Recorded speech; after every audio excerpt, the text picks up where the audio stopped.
بسم الله الرحمن الرحیم. ویلکم بیک ټو مای چینل ډیر سټوډنټس. امید ده چې ټول به ښه وئ. راځو نن ویډیو کې فرست پاس میټابولیزم باندې خبرې کوو یا فرست پاس افیکټ باندې خبرې کوو. تاسو به دغه موضوع ډیره زیات اورېدلې په بیسک فارماکولوژي کې، اساسي فارماکولوژي کې ډیره امپورټنټ موضوع ده. باید هر یو د فارماکولوژي سټوډنټس فرست پاس میټابولیزم باندې پوه وي. دغه ډایګرام که تاسو وینئ، په دې ډایګرام کې ما یو سمپل ډایجسټیو سیستم رسم کړی دا. سټمک دا او سمال انټسټاین پکې دا، هیپاټیک پورټل سیستم پکې دا، داسې لیور ینه پکې دا، زیګر دی او هغې نه وروسته شارټ سیسټمیک سرکولیشن مو هم پکې رسم کړی ده. کله چې تاسې ناروغان شئ او ډاکټر ته لاړ شئ، ډاکټر تاسو ته ډرګ درکړي، درمل درکړي. په هغې کې بعض درمل داسې وي چې هغه به تاسې اورلی اخلئ، یعنې د خولې له لارې به یې اخلئ، تیروئ به یې. کله چې تاسې ډرګز اورلی واخیسته د خولې له لارې، دا درمل به راشي معدې ته، بیا به له معدې نه راشي سمال انټسټاین ته. دا درمل خو به یا ټیبلیټ وي، کپسول وغیره به وي. نو دا به زموږ په ګیسټ انټسټاینل ټریک کې 2 سټیپس نه تیریږي چې هغه باندې مخکې موږ غږېدلي یو چې یو ډیسنټیګریشن دی، یو ډیزولوشن دی. یعنې دا درمل به تجزیه کېږي. که دا ټیبلیټ وي دا خو غټ وي، نو دا به تجزیه کوو، دې ته ډیسنټیګریشن وایي. کله چې موږ په وړو ټوټو باندې بدل کړو نه وروسته به بیا دویم پړاو نه تیریږي چې هغې ته ډیزولوشن وایي. دا درمل به حل کېږي. کله چې حل شول هغې نه وروسته به دا ډرګز د انټسټاینل ټریک نه، ګیسټ انټسټاینل ټریک نه، د هضمي کنال نه جذب شي. کله چې دا جذبېږي دا به کیپیلریو ته، هغې نه وروسته بیا هیپاټیک پورټل سیستم ته، پورټل وین ته به ځي او پورټل وین له لارې به دغه جذب شوي درمل ځان رسوي لیور ته. کله چې زیګر ته راورسېدل، له زیګر نه بعد به دغه درمل لاړ شي عام دوران ته، جنرال سرکولیشن ته، سیستمیک دوران ته، او د سیستمیک دوران له لارې به ټول باډي کې خواره شي، ډسټریبیوټ به شي، او په وجود کې به د دغه سیستمیک دوران لارې دا درمل هغه ځای ته هم لاړ شي کوم ځای کې چې تاسو ته تاثیر پکار وي، کوم ځای کې چې ډیزایرډ اکشن موږ غواړو هغه ځای ته به هم لاړ شي. نو نارملی دا ډبل پروسس کېږي. اوس فرست پاس میټابولیزم څه ته وایي؟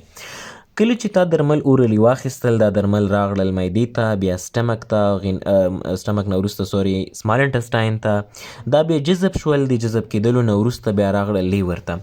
اوس موږ تاسې ټولو ته پته چې ینه یا لیور یو مین میټابولیک ارګن ده، یو اساسي د میټابولیزم غړی ده. بیا خاص کر د درملو لپاره، د درملو د میټابولیزم لپاره اساسي غړی زموږ وجود کې لیور ده. یعنې کله چې موږ درمل خورو، د ډیرایو درملو میجورټي ډرګز چې کوم میټابولیزم صورت نیسي، بریک ډاون یې صورت نیسي، انیکټیویشن صورت نیسي، هغه په لیور کې کېږي یا هم په ینه کې کېږي. کله چې دا ډرګز ینې ته راغلل، دا ډرګز چې لیور ته راغلل، لیور دا درمل ډسټروی کړي. لیور دا درمل مخکې له دې چې دا ډرګز د لیور نه سیستمیک سرکولیشن ته لاړ شي، په همدې زیګر په داخل کې دا ډرګ ډسټروی شي، تخریب شي، غیر فعال شي. د زیګر دغه فنکشن ته، د زیګر دغه اکشن ته چې درمل یې مخکې له دې چې سیستمیک دوران ته لاړل تخریب کړل، د زیګر دغه فنکشن ته، د زیګر دغه وظیفې ته، د زیګر دغه اکشن ته موږ وایو فرست پاس میټابولیزم یا فرست پاس افیکټ. نو فرست پاس افیکټ یا فرست پاس میټابولیزم څه معنا لري؟ کله چې درمل مخکې له دې چې سیستمیک دوران ته لاړ شي، مخکې له دې چې جنرال سرکولیشن ته لاړ شي، په ینه کې تخریب شي، ینه کې غیر فعال شي، ینه کې ډسټروی شي، ینه کې تجزیه شي، د درملو دغه د زیګر دغه وظیفه چې درمل یې مخکې له دې چې سیستمیک سرکولیشن ته داخل کې تخریب کړل، دغه فنکشنز ته موږ وایو فرست پاس میټابولیزم یا فرست پاس افیکټ نه ورته وایو.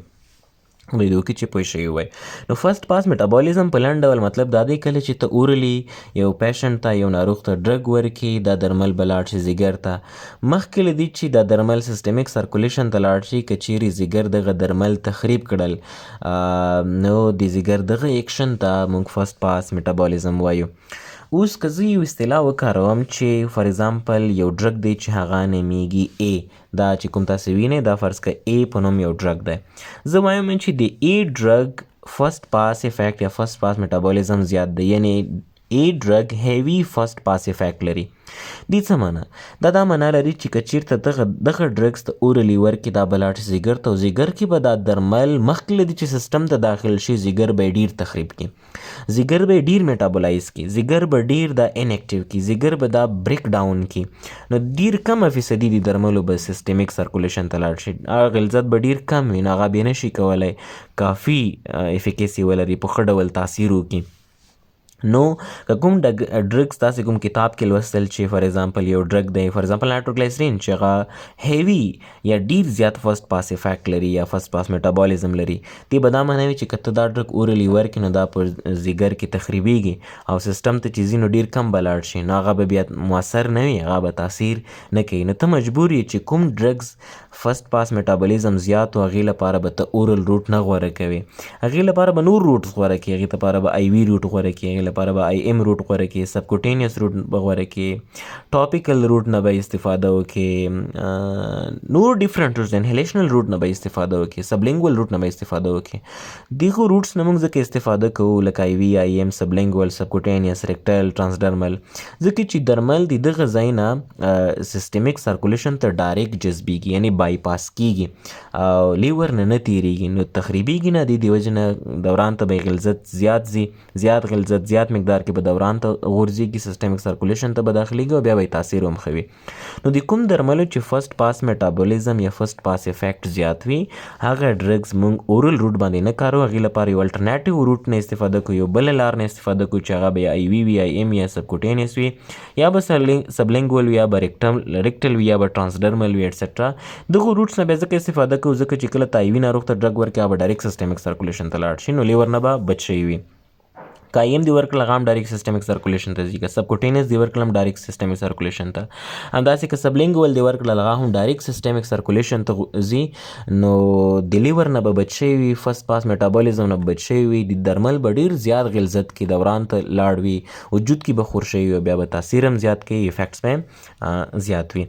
که زه یو اگزامپل سره د فرست پاس میټابولیزم ایکسپلین کوم نو ډیره به خوندوره شي نایټروګلیسرین په نوم باندې موږ تاسې ډرګز لرو درمل لرو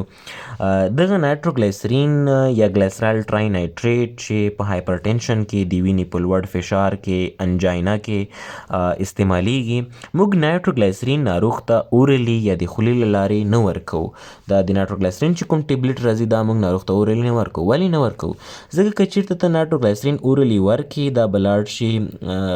ګیسټرنټسټاینل ټریک نه به جذب شي پورټل وین له لارې به لاړ شي لیور ته کله چې ځیګر ته راغلل په ځیګر کې دغه نایټروګلیسرین 90% یا 90% تخریبیږي ډسټروی کیږي له منځه ځي کله چې دغه درمل په ځیګر کې دغه نایټروګلیسرین په ځیګر کې 90% تخریب شو له منځه لاړل نو یوازې 10% پاتې شول نو 10% به سیسټمیک سرکولیشن ته لاړ شي نو 10% بیا نایټروګلیسرین که ټول وجود کې خواره شي دومره افیکسي بیا نه لري دومره افیکټیو نه وي دومره مؤثر نه وي د دې وجې نه نایټروګلیسرین موږ ناروغانو ته اورلی نه ورکوو ځکه چې د نایټروګلیسرینو فرست پاس افیکټ زیات دی په ډیر زیات مقدار کې لیور کې تخریبیږي مخکې له دې چې سیسټم ته لاړ شي مخکې له دې چې ټول وجود کې خواره شي مخکې له دې چې جنرال سرکولیشن ته لاړ شي نایټروګلیسرین په لیور کې تخریب شوی وي ډسټروی شوی وي